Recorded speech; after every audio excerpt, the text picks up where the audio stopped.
Teman-teman, biasanya menjelang Lebaran seperti ini, kita sudah disibukkan untuk memesan tiket kereta api. Di tahun 2000 hingga 2014 adalah masa aktifnya kegiatan calo tiket kereta api. Ada stasiun besar yang di dalamnya beroperasi sindikat calo tiket kereta api, yaitu di Gambir, di Senen, dan juga di Pasar Turi, Surabaya.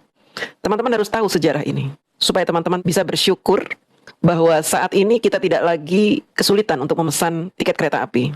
Saya akan bercerita tentang masa-masa suram bagi penduduk Indonesia, terutama yang berada di Jakarta dan Pulau Jawa, ketika mereka ingin mudik dari Jakarta ke Surabaya, ke Malang, ke Kediri, ke Madiun, ke Nganjuk, Kertosono, ke Mojokerto, ke Solo, ke Tegal, ke Cilacap, ke Pekalongan, ke Blora.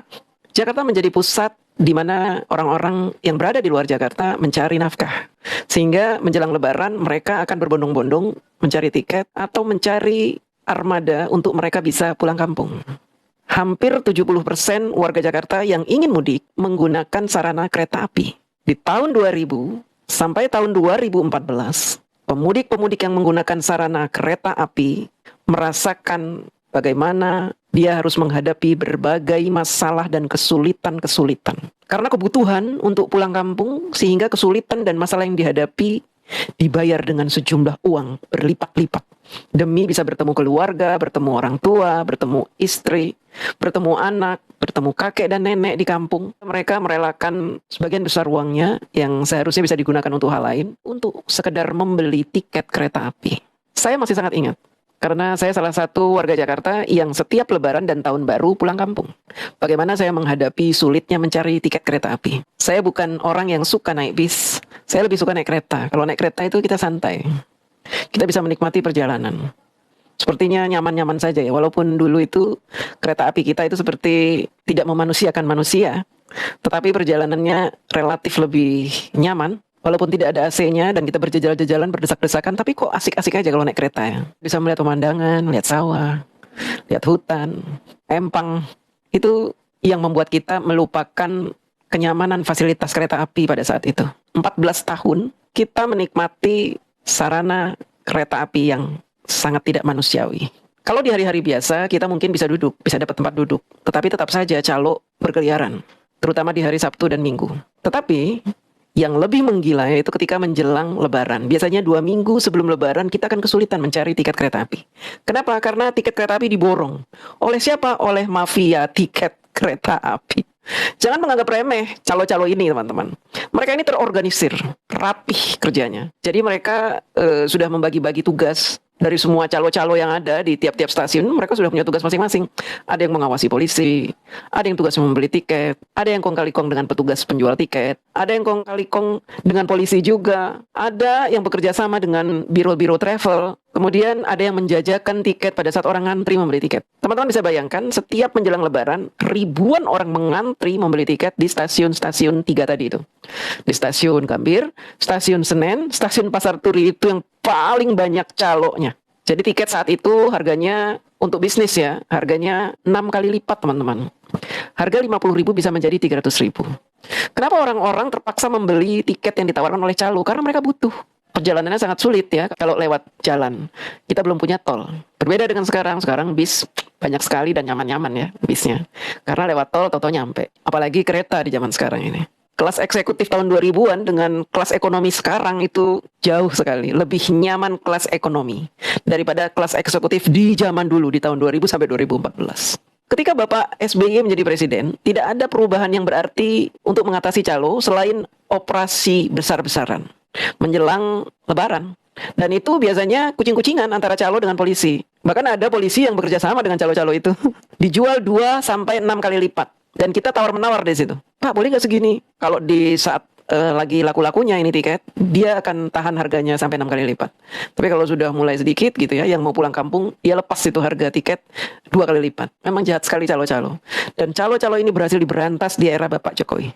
Dengan cara apa? Bukan hanya sekedar memperbaiki sarana dan prasarana di stasiun maupun kereta apinya, tapi juga merubah sistem pemesanan, yaitu dengan sistem online.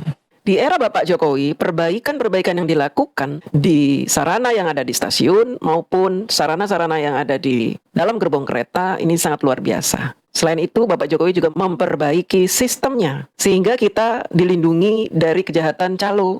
Kita dilindungi juga dari ketidaknyamanan ketika masuk ke dalam stasiun. Kalau dulu di dalam stasiun boleh dimasuki oleh siapa saja, baik yang mau naik kereta ataupun pengantar dan pedagang-pedagang serta pengemis. Tukang amen, orang yang tidak punya rumah atau tunawisma juga banyak berada di stasiun.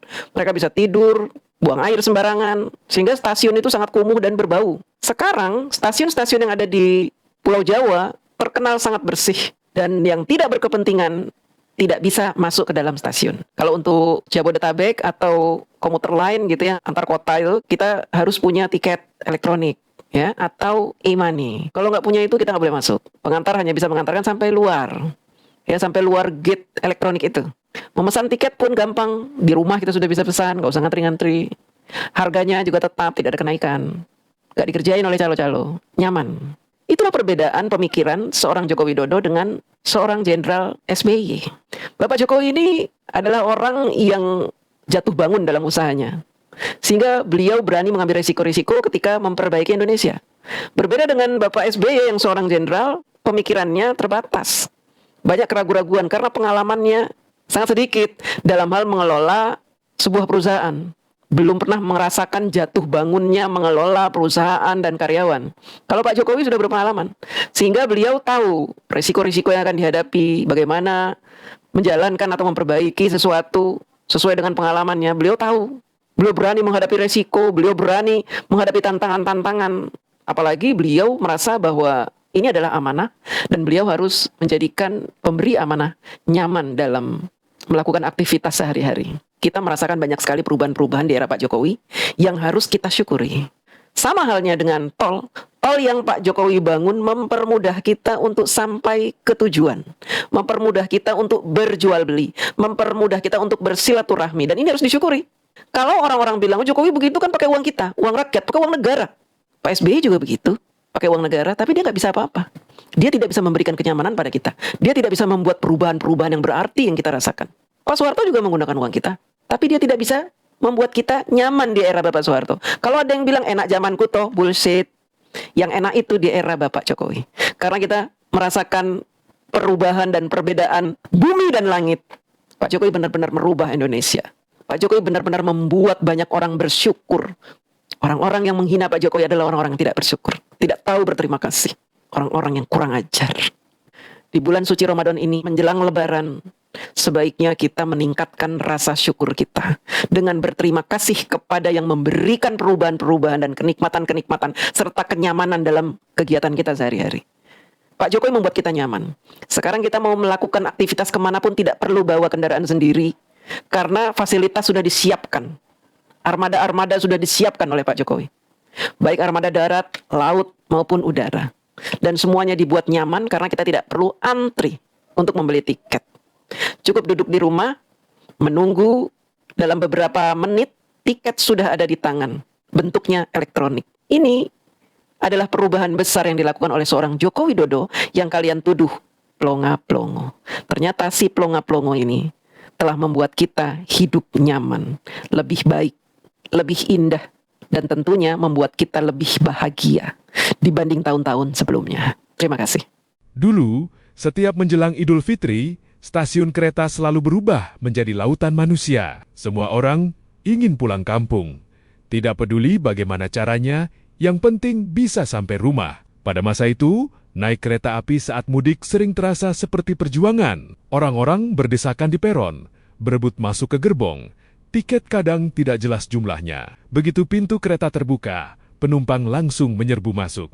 Di dalam kereta, kondisi sering tidak manusiawi. Banyak penumpang duduk di lantai, di dekat pintu, bahkan di toilet. Ada yang berdiri berjam-jam karena tidak kebagian tempat duduk. Gerbong terasa panas, penuh, dan pengap. Tidak jarang, orang naik sampai ke atap kereta. Pemandangan itu dulu sering terlihat di perjalanan kereta yang dioperasikan oleh PT Kereta Api Indonesia. Demi pulang kampung, orang rela mengambil risiko yang berbahaya. Anak-anak menangis, orang tua kelelahan, dan penjual makanan berteriak menawarkan dagangannya di tengah kerumunan. Perjalanan yang seharusnya menyenangkan justru terasa seperti ujian kesabaran. Namun, waktu berubah. Sekarang, suasana mudik dengan kereta api jauh lebih tertib dan manusiawi. Tiket bisa dibeli secara online melalui aplikasi seperti CI Access. Jumlah penumpang dibatasi sesuai kursi, sehingga tidak ada lagi gerbong yang terlalu penuh.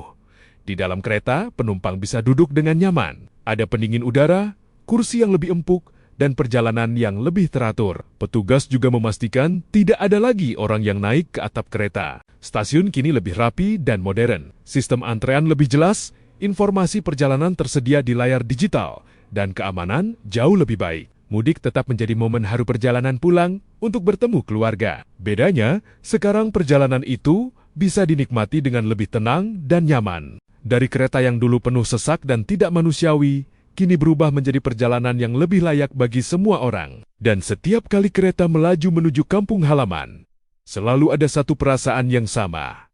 Rindu yang akhirnya terbayar.